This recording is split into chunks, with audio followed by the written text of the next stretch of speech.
También queremos dejar en claro que nosotros estamos acá dando a conocer la situación pacíficamente la situación de lo que está pasando hoy en las comunidades en resistencia, de los lamien que están en huelga de hambre, del lamien que está desaparecido por carabineros en Argentina, que no ha tenido respuesta de gendarmería ni del gobierno de Macri. Y aquí Carabineros de Chile comenzó a hacer control de identidad a las personas que están dentro de los auditores que están escuchando la situación de lo que está pasando en Gualmapu, y no solo le están haciendo control de identidad, sino que además le están revisando las mochilas. No dejan transitar a la gente libre. Nosotros queremos aclarar que estamos acá. Control de identidad, 50 personas. Estamos acá.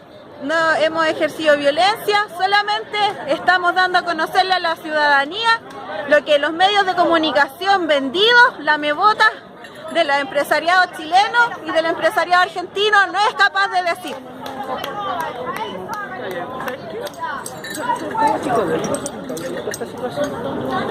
Están picados.